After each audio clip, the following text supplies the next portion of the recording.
Halo sobat semua, selamat datang kembali di channel novel kita. Sebelum kita lanjutkan ceritanya ini, ayo jangan lupa subscribe, like, komen, share, dan nyalakan lonceng notifikasinya agar mendapatkan notifikasi video terbaru ketika Mimin upload videonya. Dr. Stranger Thomas Kin, Bab 5 Kepala Anjing dan Darah Anjing. Swoosh. Ucapan Thomas Kin membuat seluruh halaman menjadi sunyi seketika, seperti kuburan di tengah malam. Berani memanggil Tuan Tang dengan namanya. Benar-benar berani. Bahkan berani menyuruh CEO Tang keluar. Dari mana anak konyol ini datang? Apakah tidak ingin hidup? Bahkan seorang pengemis atau orang bodoh yang tidur di jalan tahu bahwa keluarga Tang tidak bisa disinggung, dan dia bersikap kasar padanya pada hari ulang tahun Abraham Tang. Ini tidak berbeda dengan mencari kematian. Wajah Abraham Tang menjadi suram. Selama bertahun-tahun, tidak ada yang berani berbicara dengannya seperti ini. Seorang pemuda ingusan yang berani seperti ini, benar-benar ingin cari mati. Sebelum Abraham Tang dapat berbicara, pengawal itu langsung bertindak. Mengangkat tangannya dan menghantam pelipis Thomas Kin. Pengawal keluarga Tang terlahir dari keluarga militer ataupun berlatih seni bela diri sejak kecil, semuanya sangat kuat. Kebetulan pengawal ini telah berlatih seni bela diri sejak kecil dan pernah menjadi tentara, dan banyak praktisi yang tidak dapat menahan satu serangan darinya. Pukulan ini tidak menghemat tenaga, dengan tubuh kecil seperti Thomas Kin, pukulan ini bisa membunuhnya. Berani bersikap kasar dalam pesta ulang tahun Tuan Tang, cari mati. Tonjokan menderu dihantamkan, dan yang menyambutnya adalah jarum perak halus. Buk. Awalnya beranggapan pukulan ini pasti akan menjatuhkan Thomas Kin ke tanah. Tanpa diduga, dalam sekejap mata, pengawalnya yang jatuh ke tanah. Tidak ada yang melihat apa yang sedang terjadi, hanya terlihat pengawal itu jatuh langsung ke tanah dengan lambaian tangannya, mulut berbusa dan tidak sadarkan diri. Tentu saja, mereka tidak memperhatikan jarum perak kecil di tangan pengawal itu.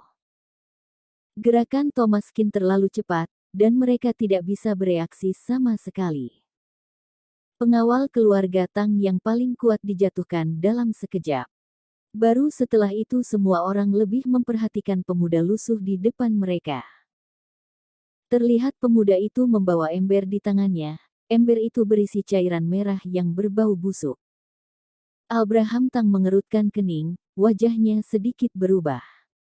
Siapa kamu? Berani bersikap kasar di rumah keluarga Tang kami. Thomas Kin mengangkat kepalanya, matanya dingin. Aku mengatakannya untuk terakhir kali, bergulinglah.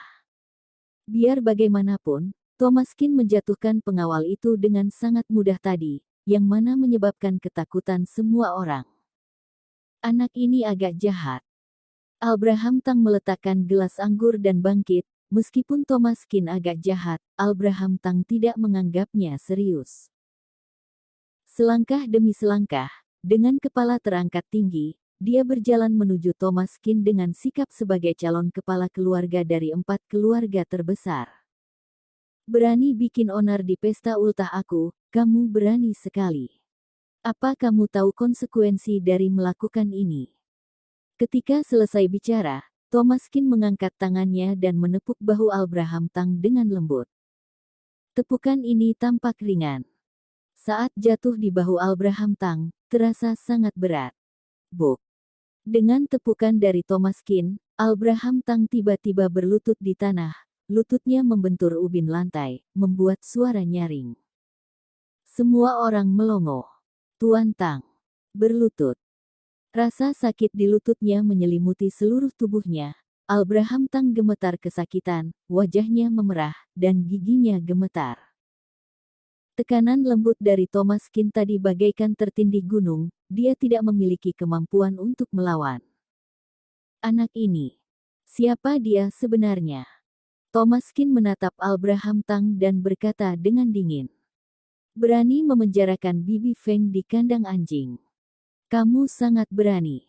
Apa kamu tahu konsekuensi dari melakukan ini? Ucapan ini jelas dikatakan Abraham Tang sebelumnya, dan Thomas Kin mengembalikannya secara utuh. Wajah Abraham Tang berubah. Bibi Feng. Mungkinkah pengasuh brengsek dari keluarga Qin? Abraham Tang mengangkat kepalanya, wajahnya masih terlihat kesakitan. Siapa kamu? Thomas Kin tidak menjawab, tapi berkata, dalam 3 hari, seluruh keluarga kamu berlutut di depan Bibi Feng untuk meminta maaf, jika tidak, risiko kamu tanggung sendiri. Wow! Ketika Thomas Kin mengatakan ini, semua orang menjadi gempar. Sungguh nada bicara yang besar. Menyuruh seluruh keluarga Tang berlutut dan meminta maaf. Kamu pikir kamu siapa? Thomas Kin berkata lagi, aku dengar hari ini adalah hari ulang tahun kamu, jadi tidak mudah untuk datang dengan tangan kosong, jadi aku kirim kamu kepala anjing berdarah. Saat dia berkata, Thomas Kin mengangkat ember darah anjing segar di tangannya dan memiringkannya perlahan. Darah anjing yang bau dan lengket mengalir di kepala Abraham Tang sedikit demi sedikit. Cairan kotor mengalir ke seluruh tubuhnya dari atas kepala Abraham Tang. Gerakan Thomas Kin sangat lambat, tetapi Abraham Tang masih tidak bergerak sama sekali. Ketika dia bergerak sedikit saja, lututnya sangat sakit. Dalam beberapa detik, halaman rumah sunyi senyap, andaikan suara jarum terjatuh ke lantai pun bisa terdengar. Semua orang menyaksikan ketika Thomas Kin menuangkan seember darah anjing ke kepala Tuan Tang, tidak ada setetes pun yang terbuang. Selama seluruh proses, tidak ada maju untuk menghentikannya. Siapa yang berani? Pengawal terbaik di lokasi semuanya dirobohkan. Siapa yang akan antar mati? Terlebih lagi, Tuan Tang saja tidak bergerak, mengapa mereka harus berusaha sok jago?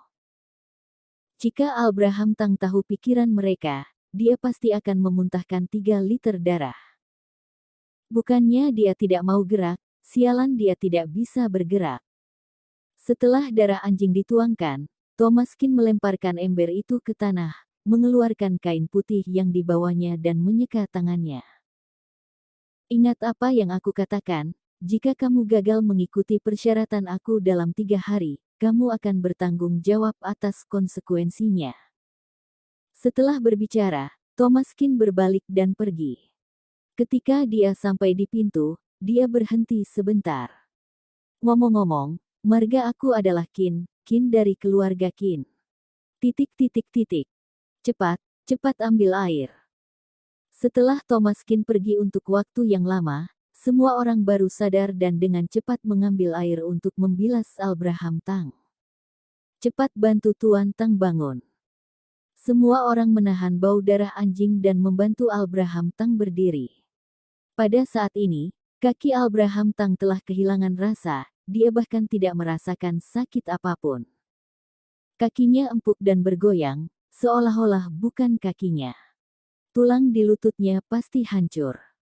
Jika tidak dirawat tepat waktu, khawatirnya akan lumpuh.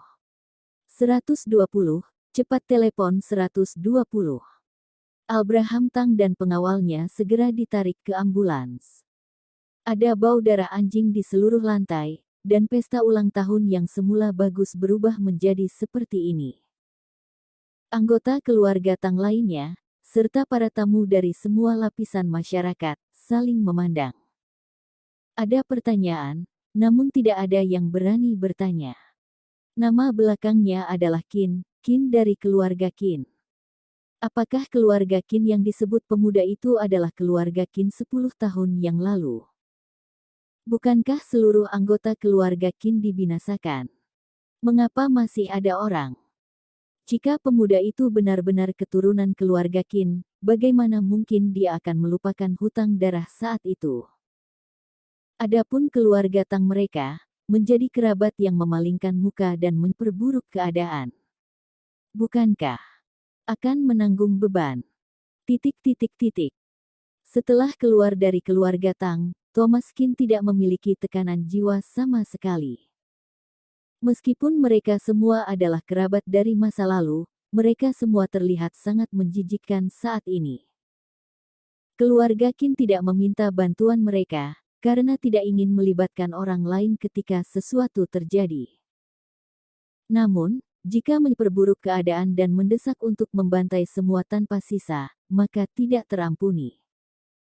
Thomas Qin menatap langit dengan cibiran di sudut mulutnya. Hubungan manusia setipis kertas, kejadian dunia bagaikan permainan catur yang berubah setiap saat. Tidak ada yang bertanya tentang orang miskin yang tinggal di kota ramai, sedangkan orang kaya yang tinggal di pegunungan akan memiliki kerabat jauh. Inilah yang dinamakan dunia yang dingin, hanya demikian adanya.